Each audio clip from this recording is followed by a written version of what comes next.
Welcome to Eat, Sleep, Wine, Repeat, a podcast for all you wine lovers who, if you're like me, just cannot get enough of the good stuff. I'm Yanina Dore, your host, brand ambassador, wine educator, and sommelier. So stick with me as we dive deeper into this ever-evolving, wonderful world of wine. And wherever you are listening to this, cheers to you. Hello, wine friends, and welcome back. So this is part 2 with Maxim Kassir, the head sommelier at the Aubrey in the world-renowned luxury Mandarin Oriental. Now, head sommeliers at top restaurants like Max have the pleasure of opening some of the finest bottles in the world. So I couldn't resist asking him, what are his 5 wines to try before you die? But before we get into Max's wine suggestions for what you should add to your wine bucket list, I'll be asking about underrated wine regions that deserve more attention. We'll talk about some food and wine pairings, and I get his advice on what you should say to your sommelier to guarantee a great recommendation. So pour yourself that glass of wine and get ready to know 5 must-try wines. Okay, so I want to talk about London and how diverse the wine scene is. And you are, of course, a head sommelier at a fantastic site, which everybody already knows about. So considering you're changing the list regularly and you've worked in many different sites across London, are there, in your opinion, any underrated regions or grape varieties that actually everyone listening should really be exploring right now? Eastern Europe, like Slovakia, Slovenia, Romania, Moldova. It's my home country. It's my home country. There's not much Moldovan wine in the UK. There is Romanian. Romania is doing really, really well. Moldova, I feel like it's true. You still have to probably go there. Because if you let Moldovan wines into the market, I mean, Romanian wines will disappear, we are so good. The Moldovan wines are there, but genuinely, it's once they come here, they're a bit more expensive. So it's challenging to actually sell them. I tried to, as a patriot, to sell more Moldovan wines, but it's challenging. Lately, I enjoy, Slovakian wines. They use a lot of indigenous grape varieties. It's very hard to remember them, but remember the grape varieties. But usually, often case that those grape varieties that were grown there for centuries, perhaps were planted by the Romans or Greeks, and they're there for centuries. And winemakers lately, they start to pay more attention and they pivot away from international grape varieties.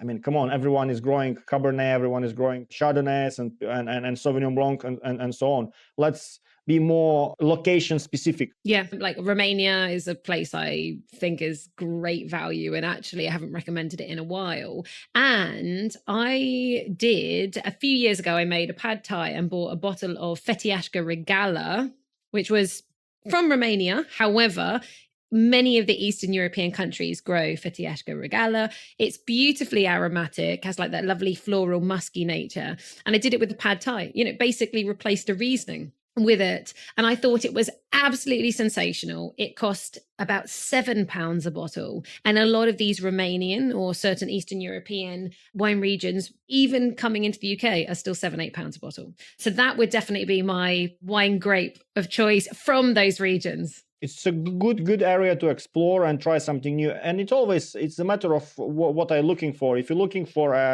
I would call it everyday wine. It's not that I'm encouraging people to drink every day, but like a wine that you would enjoy a glass without occasion, just because you want to drink something.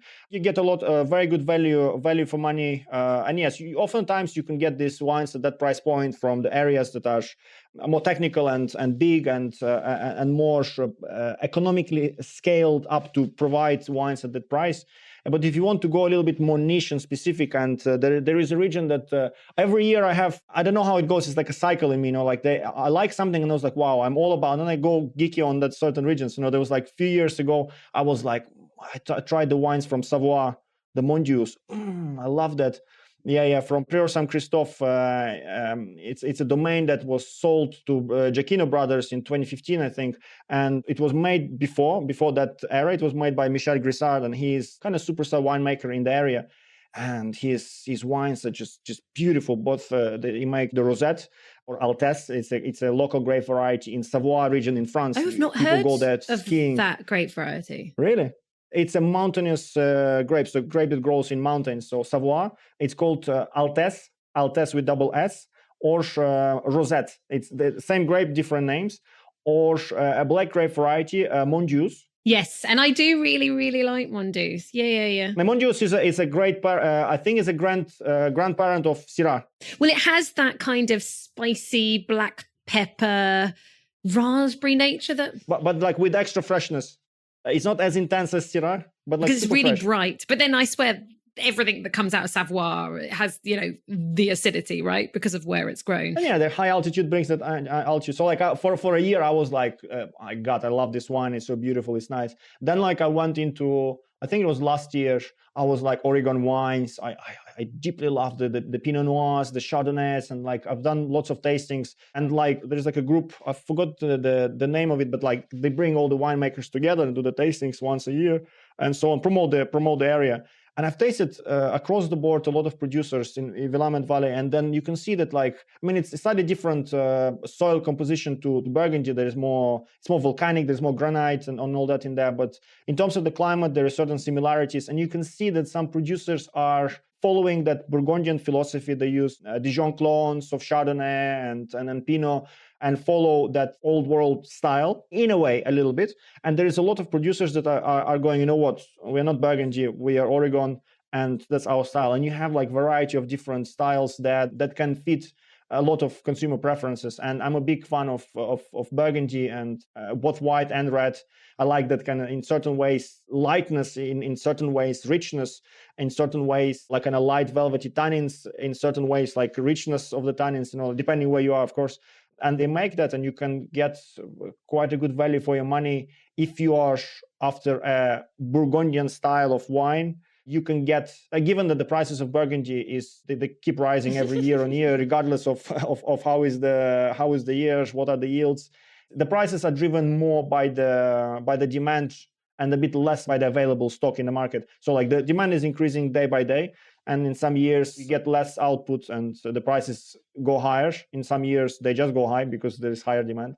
And if you like that style, Oregon is just a fantastic place to be and to explore. There's a few suggestions for people. Now, okay, just because you're working with wine and food every day, in terms of a food and wine pairing, what has been the most unconventional one that you have either tried yourself or recommended to a guest that has just delighted them, that they would never have imagined could possibly work? I don't believe in perfect pairing, okay? I believe that... statement. Yeah. Because perfect pairing for me might not be the perfect for you, okay? So whenever I talk about this kind of pairings, I look at more than just food and wine. For me, it's like a triangle. It's like a little Bermuda triangle you wanna get lost in. Is the food, is the wine, and the third that usually we don't take into consideration, but the consumer preference. What's your palate preferences? Who are you? So like, again, in my opinion, a lot of the things work very well together. And I believe in the fact that if you have chosen a good wine, and if you don't go into extremes in terms of your food selection, they usually would work. And due to the style of the restaurant I work in, it's izakaya style restaurant, so the food that is served is shared. So I enjoy the style of food service as well, because you can try a lot of different things in the span of your dinner. But it makes much more challenging for the sommelier to come and say, look, let me suggest this wine for you.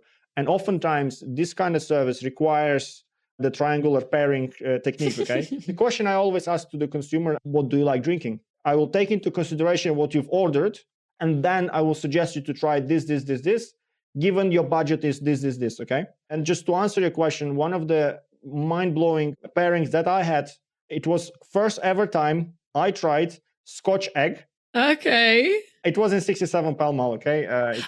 People have talked about the 67 Pall Mall Scotch egg. I've heard about it. It was very good Scotch egg. It was a sake dinner, okay? So it was a sake actually. And umami in sake works very well with egg yolk. So whenever you have that style of food and you would pair it with the correct sake, it's just mind-blowing. And for me, it was the revelation. Again, there's a lot of things in wine that I've tasted and they work together nicely. Fish and Burgundy, like, I don't know, sashimi and champagne, tuna with a bit of fatness, and lightly a champagne that is made of a base wine that has been matured in oak, like with a little bit of that textural grip, would work fantastically with the sashimi, and with a little bit of soy sauce once you dip it in, and then you marry it up.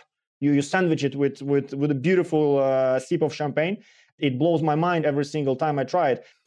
Well, see, now you said that actually the best thing that someone could do is just say, I really like this grape. What can you recommend? Or is there a better question when it comes to wines that you think people should come armed with when they have a wine list and a sommelier in front of them? I always ask this question, and I truly believe that telling what you like or what you don't like is very important. So if consumers they need to understand themselves first before I can come and tell them what to drink, okay? Oftentimes understanding what we like is very important. And if you articulate that, or if you relate it to the sommelier, say, look, last day I tried this wine, I didn't like it because of this and that. And then I'm like, okay, so you don't like this, so I can eliminate certain choices. So you effectively help me narrow down the possible selection. I mean, I have 500 wines on the list because it's beyond just the taste. I'll give an example. When we travel, we go on holiday. We open a bottle of Assyrtiko in Santorini, and we're living our best life. We are on holiday. We are surrounded by the beach, and you feel like in paradise. That bottle of Assyrtiko would be the best ever sip in your life. And you come to London, it's going to be rainy outside, you come from work, you'll be tired, your emotional background will be disaster, and you will think that like this sip of Assyrtiko will take you back. And then you try that wine, and you are at most disappointed because your expectations were very hard, but the environment is not right. Okay, but I also think that's useful for the consumer to know how they feel. And if they feel in a way where they want something energizing, maybe then actually that's where sparkling wine might be better. Or if they want something really grounding, maybe they need an oaked heavy red. So maybe actually going to you as a sommelier is not just, you know what, I tend to like Malbec. I really don't like Pinot Noir. So that's useful because you realize they want something fruity. They don't want something as light. They maybe don't want anything as earthy.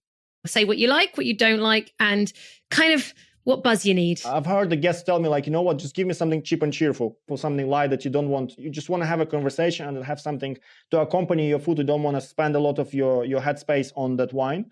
And there's sometimes when, you know what, I want to have the experience, I want to taste the wine and I want to see the evolution of the wine in the glass. I want to see how the wine tastes in the beginning when you open the bottle, and I want to taste the last drop from that decanter to see where the wine is after the 2 hours of my time here on the table, So there's guests like this. Some people would ask, what's the composition and what's the percentage of Cabernet Sauvignon in the blend, and what's the name of the winemaker and his shoe size, But you know what? That's a really valid point. I don't think people should be afraid if they do fancy a cheap and cheery wine to literally say, you know what? That's it. I want cheap and cheery. And then you will bring that. And you also know it's about simplicity and picking something nice and gluggable.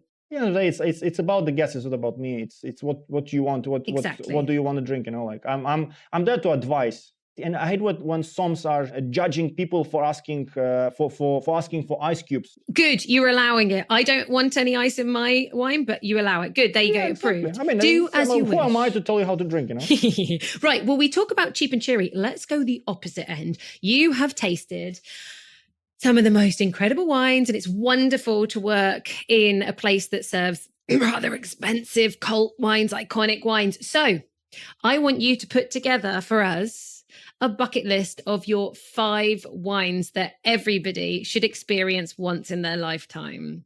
So I noticed you put 2 champagnes in the list. So let's start with the first. The selection that I put together that I shared with you is wines that I would drink. Not necessarily the most expensive wines out there. It's not the most expensive wines that I've tasted. I mean, yes, I've tasted wines that we sell for like £10,000 a bottle, but I strictly believe, would I buy that? I mean, yes, if I'm a millionaire and I can spend that amount of money, probably yes. As a consumer, and frankly, I can't afford a bottle like this. Yeah, I'm having a sip of the bottle just to check whether the wine is suitable or not. But would I buy that bottle? Not every single one from the top, I would go for it. Oftentimes, it's just hype behind those bottles, and it's the demand that is commanding the prices. So now to my selection. I like acidity. I like freshness in the wine. I like to drink it and to be refreshed and to have a little bit of like almost goosebumps, like in going through my body when I drink it, And first wine that I put in there was actually champagne. So Philippon Nat, a small producer that small but mighty. Let's just put it that way. These guys, they established their house like about a century ago. It's a very old Swiss family that lives in Champagne since 1600s. And in I think it was 1910 that they set up. It was tough time, just the beginning of before the Second World War, First World War started. A lot of problems were happening there, and Champagne was terribly affected by the war activities around there. But these guys, they set it up, and luckily they bought this vineyard in Val de la Marne that is on a very, very steep slope called Clos de Goisse. Clos, as you know, means walled vineyard, and I don't know, I'm not French speaker, so I will probably butcher it. I've looked it up, and apparently it is Goisse. Apparently Goisse. It's spelt for everyone. Yeah, it's spelt Goisses. So apparently Clos de Goisse. So Clos de Goisse, and Goisse means slope. So it's very slopey. I mean, in some areas, it's almost like 35 to 45% incline. So rather steep. It's almost Mosel level steepness. It overlooks Val de la Marne, and it's planted to, I think it was predominantly Chardonnay, and there is some Pinot Noir and Pinot Meunier. It's a beautiful champagne. Again, it's not going to break your bank. I think you can buy a bottle retail 300, I would say, 250, 300 pound a bottle. Recent vintage, I think the recent vintage in the market is 2011. The first ever vintage I've tried of this wine was 2008, and it was, wow. You know, it's the moment when you taste the wine. Again, I'm in service. I open the bottle of wine, I taste it, and I continue, I go. But there is moments, you know, when you open the bottle of wine and you taste it, and you're like, okay, let me take a second, you know, like, wow, this is beautiful. A little bit more, and then you do the second sip, you know, because you are like, wow, this is actually fantastic. So it was when I was working, I inherited the list, and it was on the list. I knew about Philippe Ponade. I've tasted the regular range, but when I tasted the Clos de Goisse, it was a spectacular vintage 2008. Very, very, very good end of the summer. Super dry, sunny, peaking seasons. The quality of the grapes is fantastic. The diurnal range, so the difference in the temperature between the night and the day was good. So like the wine retained the acidity, which is paramount for high quality champagnes. And I mean, they use a little bit of Solera, the perpetual reserve system that can enhance the complexity of their wines for their core range. In this one, they use a small proportion of used oak, but like it's tiny. So like I wouldn't say the wine has this textural notes there, but like 2008 is spectacular vintage called a little bit classic with very good quality grapes that produce fantastic champagne. And what I remember about this is like razor sharp acidity that like wakes you up. And then like the textural things and the autolysis, the kind of the bready notes, the brioche is coming very, very gently behind it. And the finish is super, super long. It's just like flows there, and you're like, wow, this is fantastic wine. I think you also had a wonderful introduction if that was your first ever vintage, just because 2008 in Champagne is supposed to be like the standout vintage of the century. So that helps. But also Philippe Ponade in general, but especially this wine, because it's like that really steep slope. And it's totally south facing. It gets sunshine constantly. So they're really ripe. I think actually as well, the alcohol level, I think typically like 13, but it's actually a bit more than other typical champagne. So this is like a wine of, I've had several vintages as well, beautiful, that can be about power, but it's this finesse, isn't it, as well? And of course, being on a chalky site, that vibrant acidity as well. Yeah, it's a cool wine. It's a beautiful wine, and it's very memorable. You know, like this kind of moments. You almost feel like, you know what, I don't want to sell this bottle. I want to keep it so you can have it later. And I think I have a bottle in my cellar as well, just waiting for that moment to to find the right moment to pop it. You know, the moment is the wine, Max. The moment is the wine. The interesting thing here as well is that this Clos de Goisse is actually considered officially as like a Premier Cru site. Yet, to most people, I mean, this is like, you know, proper top level champagne. So again, it's more of a just back in the past, things didn't get classified when perhaps maybe they should have done. Actually, another thing about this, and actually I tried this wine before I was doing my D4, no, like the sparkling diploma exam. The diploma exam, yeah. And actually, this was the first ever single vineyard champagne ever launched, because it was never. They understood the quality of the vineyard and the potential out of this vineyard. So like they decided to blend in between the grapes that are planted in that site. And it was the first ever, I think it's 1935, if I'm not wrong, this is the first ever release of that champagne as a single vineyard, which is very spectacular, as a historical thing. And also, given the house is like 1935, there'll be 25-year-old house.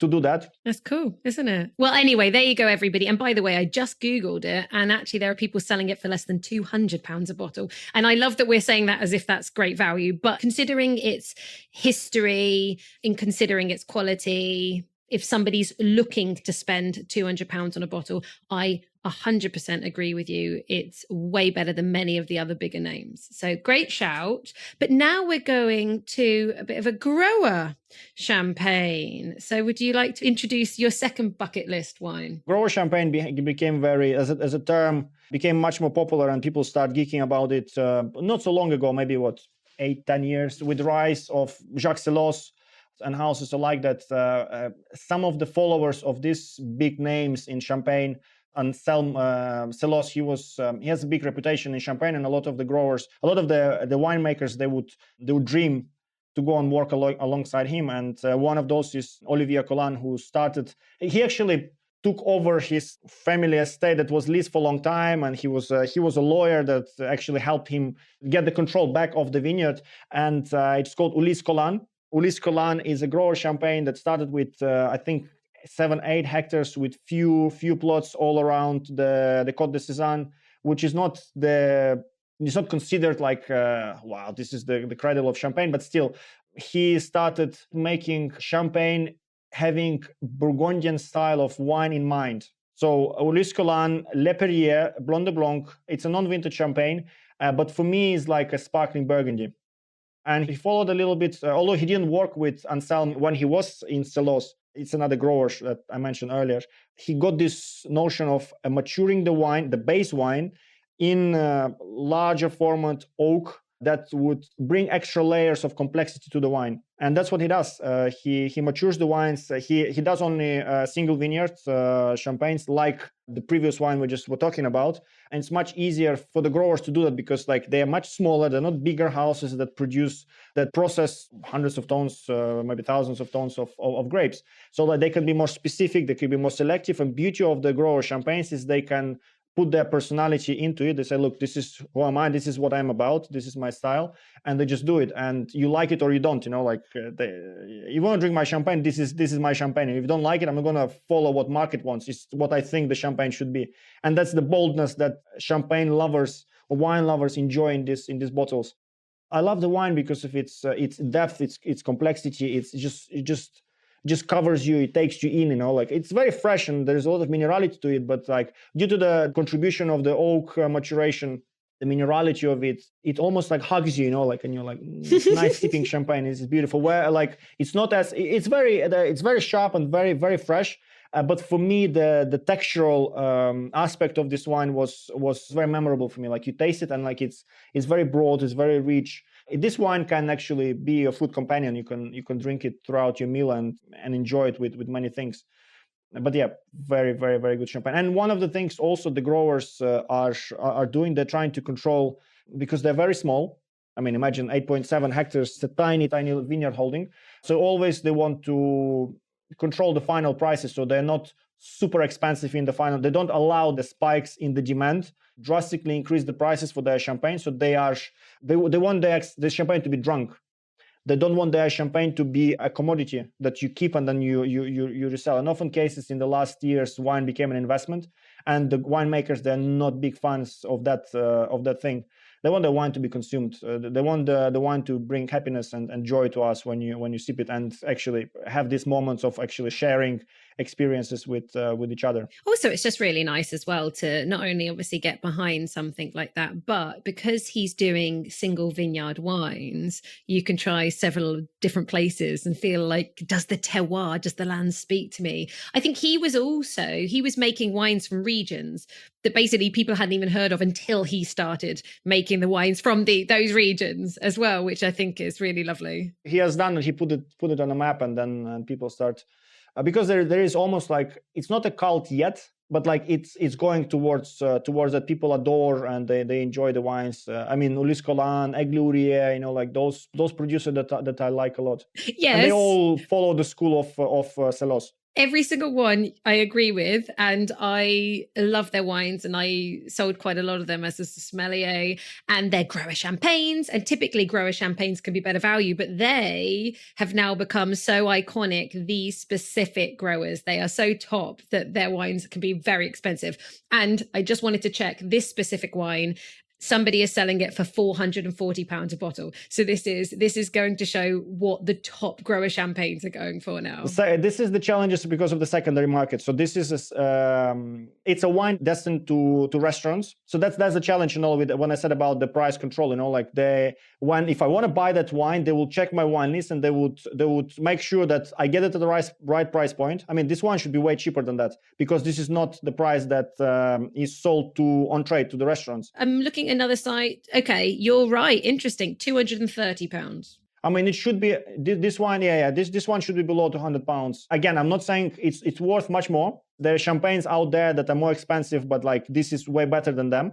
I'm not going to name anything, but still the value is great. There was a spike about 4 years ago. The secondary market just went crazy, and that's when it came to these prices. Yeah, because I'm even looking in America as well at $420. Somebody is selling it for $385. Anyway, right. Okay. Well, everybody be clever with where you find it. Try and do some extra research. I think as well, they're pretty low dosage as well. I think as well to really allow that minerality. Yeah, I don't think he ever goes above 3 as well. So again, to really let the terroir, that sense of place really talk as well. A lot of the winemakers, they do it because it's very specific. Again, you like it or you hate it. And lately, the last about 20-30 years, the dosage levels were start declining because first of all the ripeness in the grapes became better and better with the ever so slightly rising average temperatures in the growing areas, and also consumers start to go towards drier styles in champagne because everyone perceives the champagne has to be bone dry. Although some people enjoy sweet drinks. That's a very controversial thing, but I believe that most of the consumers have the sweet palate. They would enjoy sweeter things, but they know that champagne has to be dry and they choose dry champagne because that's how it should be drunk.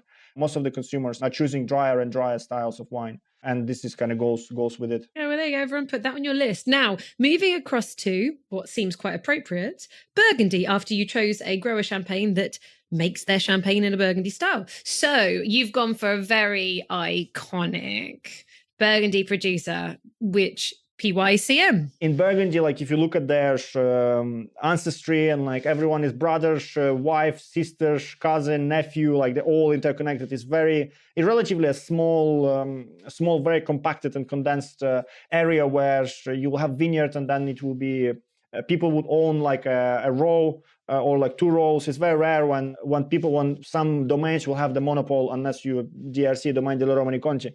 Oftentimes they will share. So there's a Burgundian way of sharing is caring because you can't afford to own everything. And there's reason for that. I'm not going to go into history and Napoleonic times. But anyways, Pierre-Yves is coming from a kind of well-known Colin family. And then he married Sophie Moret. And then they started this domain together.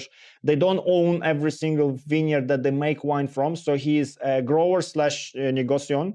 So in certain wines that he makes, he buys in the grapes. He has long-standing contracts with the growers, and then he buys the wines from them. The Perrier actually he owns, but it's super tiny. I don't know how many rows. It's half a hectare or something like that. He owns there. It's a relatively big vineyard. There was a quarry or something in the middle, and actually there's some rows.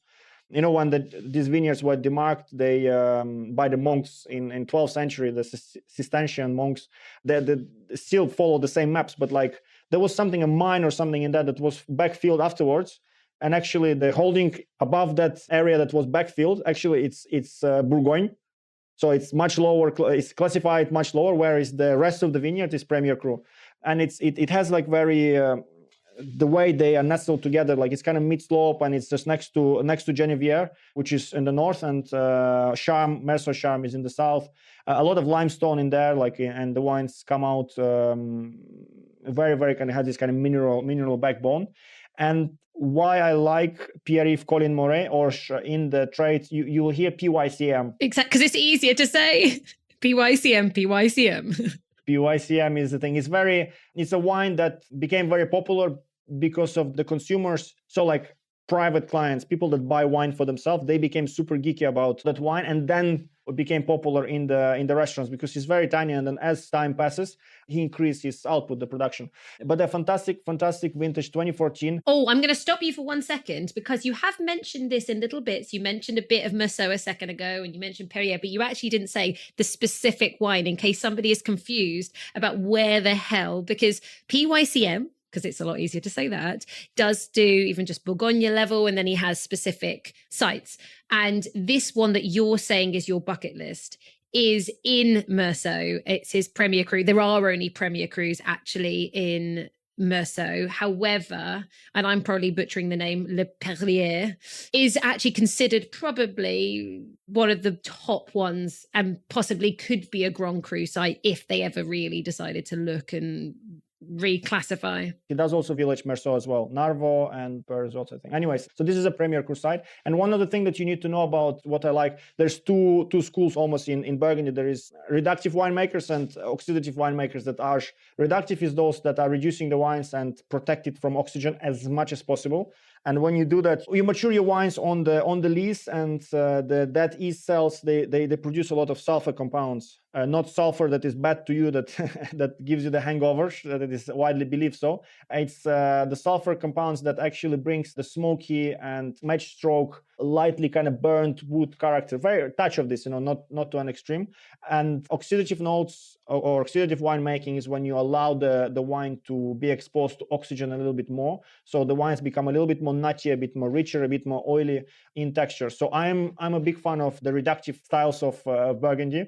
And PYCM, Pierre-Yves actually makes his wines in a reductive style. So they will have a very good mineral backbone, very fresh acidity. This kind of lovely notes of oak that comes through with that kind of smoky, lightly burned note to it. And the wines are oftentimes like they're big, they're serious wines. You want to drink this wine a little bit warmer, about 12 to 14 degrees. And the wine is delicious. I'm just trying to look it up to find out how much people are selling it for. But again, I think, unless people again are selling it way too high, it doesn't seem like it's very cheap. No, it is not. About £500 a bottle, maybe even 600 is what I seem to be finding. On release, they go, I think, at about 120 to 150. So en primeur, when you buy the wine, when it is still in the barrel, for about 120 to 150 pound ex VAT and duty. But once the wine hits the market, it probably goes straight away like 40, 50% higher. So it goes to about 200 to 120 pounds, again, ex VAT. And then once it go on retail, you would add probably another 40%. And once it's a vintage that is highly sought after, great vintage like 2014, it goes exponential. But again, it is 500. This wine, there's some producers that make similar quality wine that has rather bigger name. They'll go to thousands. I guess it's how you define value.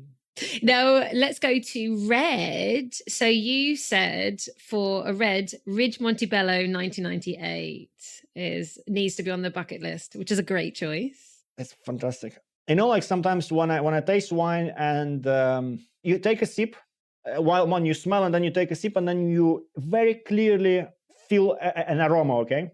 And then you sip again and then you have another aroma, very clearly defined. Like as in WSET, like one of the criteria for high quality is definition. How well defined is the aroma in the wine? And this wine taught me this term. I understand what it means, but like I experienced it myself. Not this wine specifically, but this producer. Let me clear it up. So I think it was a barrel sample we tried. This wine was imported. I think it's still imported by the Berry Brothers and Rudd, and it was distributed by Field Morris and Virgin. They're not working anymore. But anyways, they invited me for the tasting, and the winemaker, I can't remember his name, but like he brought a barrel sample. This was in 2018, so probably the barrel sample was 2015 or something like that. So young wine that is drained off the barrel and corked, put it in the luggage, and then brought into London, so that's the story of that bottle that I tasted. And I remember like it's a relatively young wine, and I smell it, and I was like, wow, that's something chocolatey. I smell again, it's like espresso. I've never felt a flavor of espresso in a wine as clear as that time. And I was like, wow, this is spectacular. I fell in love with that. And it's very young wine, like the tannins are round and rich. The wine is like, when the wine is every single moment in time that the wine spend on your palate, you feel something, and it's like a firework going on your palate, But it doesn't. It's not tannin level that like makes you like kind of dries your palate that you cannot talk anymore. Very velvety, very soft. The aromatic, the layers of the flavors are just super earthy, and there's a lot of tertiary notes already in that like 3-4 year old bottle. And then later, about a year or a year and a half later, I came across this bottle. It was a 1998 Montebello, and it was one of those moments, when I opened the bottle, and usually like I open the bottle, and most of these things I taste when the bottle is just open. So like without even a lot of oxygen, letting this wine develop, I was just, again, it's one of those moments like, let me take a second, let me understand what's going on in here.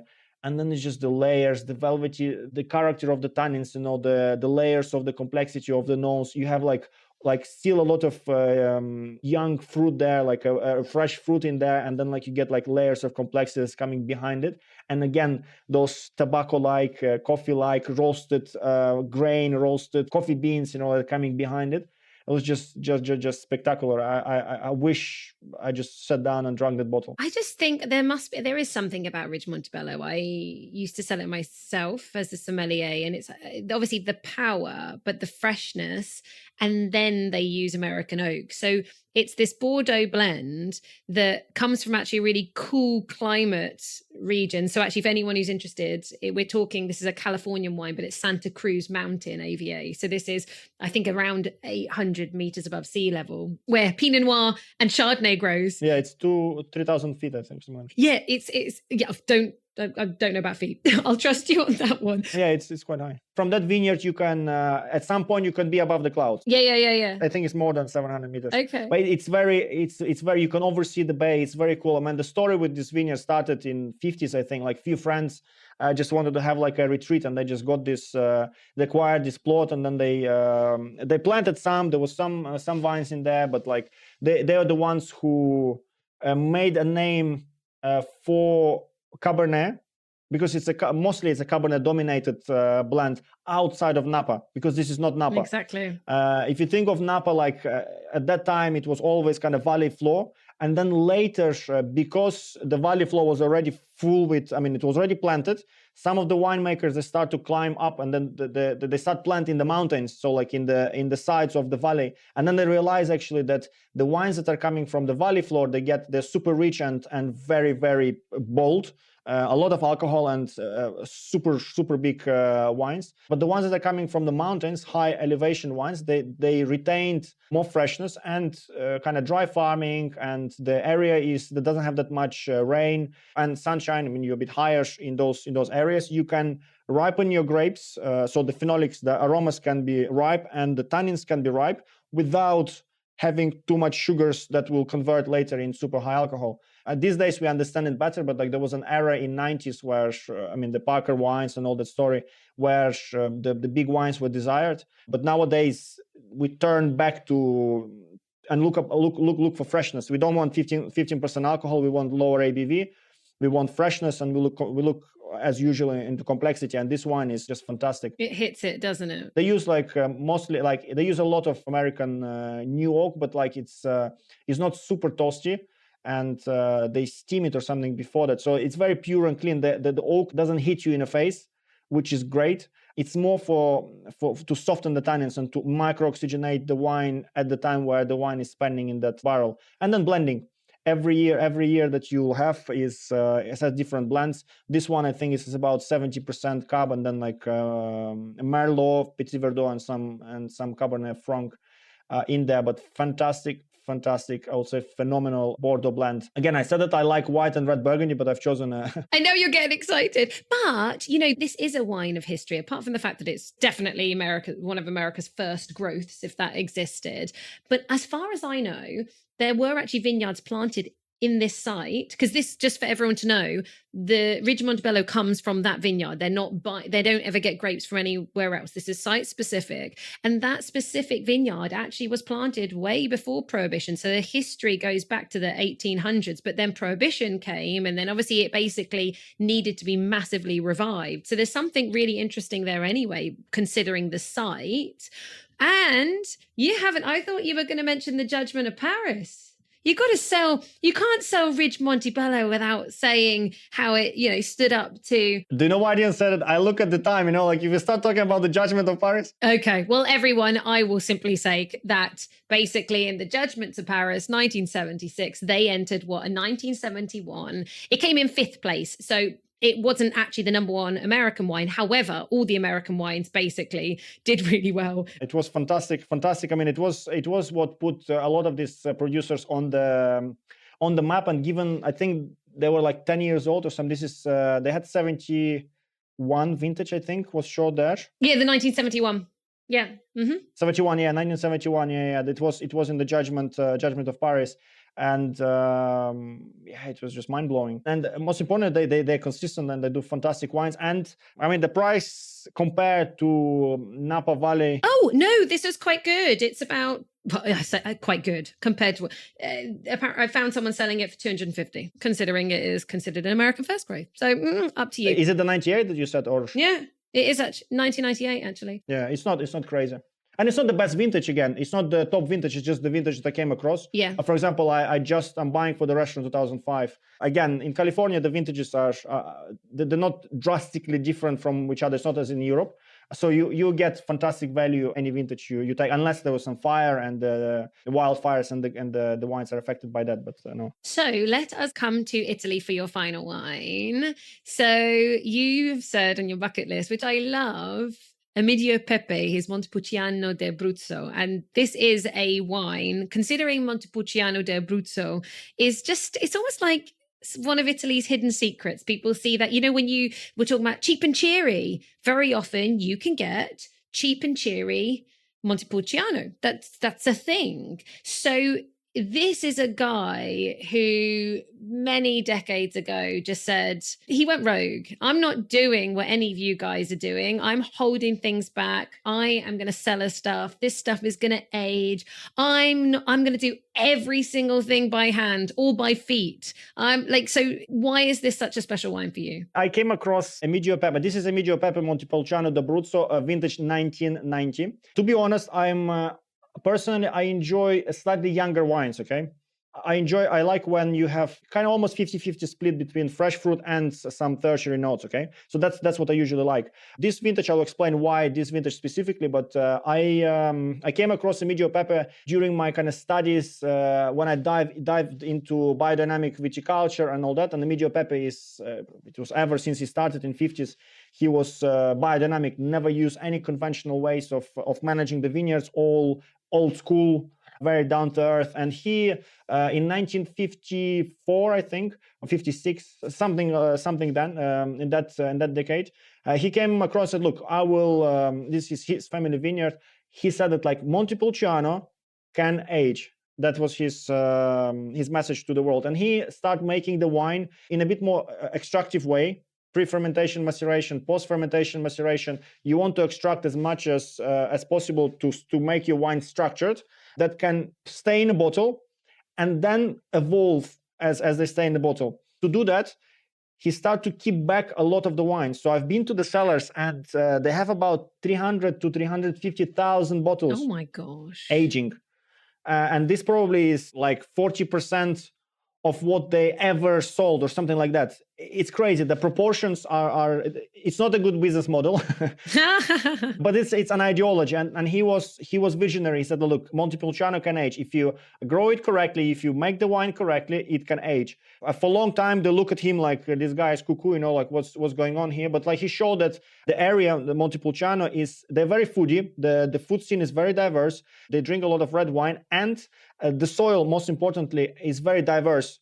There was something because you can oversee, like you can see the mountains from the location. And as they're saying, like as the erosion was happening from the mountains, the soil is very diverse. And there is a blue marl, there is a lot of clay, there is a lot of limestone. So like from 1 meter to the other, the soil composition can change.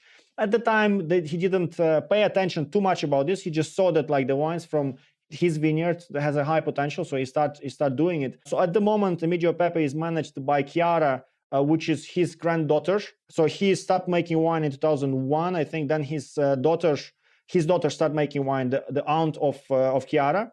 And then Chiara, which is the third generation, she is the one who brought the know-how of how to make wines. She studied and worked in Burgundy. When she came back to the States, she started digging the pits, and analyzing the soil and understanding how the plots are working. She started fermenting everything separately. And first time ever since she took over, she started making wines like a single vineyard wines, where she has 2 wines now. Before it was a bit inconsistent, Emidio Pepe was old school, like old school guy. He was like, let's bottle it. He never blended plots together. So every time you taste a wine from his era, there could be inconsistency in the bottles. But they will be very delicious, but they will be quite a bit different from each other. You can come across these bottles because you'll have like a plot on the slope in front of the house, which is called Casa Pepe. That's the vineyard. And then there's Brunella, a vineyard on a flatter land, and they use pergola. The wines would be different to each other, but like everything will be fermented separately and then bottled without blending. So like you can have the differences. Chiara stopped that and she started bottling them separately. So now you can see the differences. I visited them about 3 years ago, and we had a flight. I think the first vintage was 87, 90, and 95 or 90. I don't remember the whole lineup, but like we went like a span of like 20 years from 90s. The youngest vintage on that tasting was 2007. And Chiara, the current winemaker, she was conducting the tasting. And when we were tasting 1990, guess who is walking into the room? Emidio Pepe. I mean, the guy is 93 years old or something. He still goes around, prunes the vines, making sure everything, like old school Italian guy, making sure everything is under control. I'm still here, like that was his message. And he came in, and we tasted this wine with him. And again, like in Montebello, like the wine was rich. There's a lot of tertiary notes, a little bit of that kind of farmyardiness, like that is the hints of that, like not too much. That makes it very savory and delicious. The tannins were just velvety. And it comes to what we spoke once, the veluto, like the silkiness, the velvety texture of those tannins. And it's just beautiful. And then this is the wine that you want to sip. You want to pay attention to. This is not your wine that you would just let me have a sip and continue eating and talking. This is the wine that I need to pay attention. I need to see what's going on there. It just was memorable and delicious. And I like it as well when you taste it in London. It's not like, oh my God, it's terrible when it is in London. So just to say that. Now that is your 5 bucket list wines, but you did say that you needed to add on a 6th, and you said it's very tough. You asked me very tough questions to put only 5, because every wine is special and so on. And whenever people ask me what's your favorite wine, I always, you're the first who I actually send a list of such. I always say, like, I don't have a favorite wine. I always explore and evolve and try something new. No, the last wine I want to mention is like it has an emotional aspect to it. Is my grandfather's wine. I mentioned in the beginning that like I spent my childhood, maybe it's too dramatic, but like I spent some time during my childhood working in a vineyard, and there is no child work abuse or anything of that sort. But like I genuinely enjoy that. I would spend like around a month in a village with my older sister, and it was a moment, and it's very vivid in my memory. Like it was like a slope. It was very hot. We were tying the shoots together, part of the vineyard was trellised. So it was on the trellis, like upright.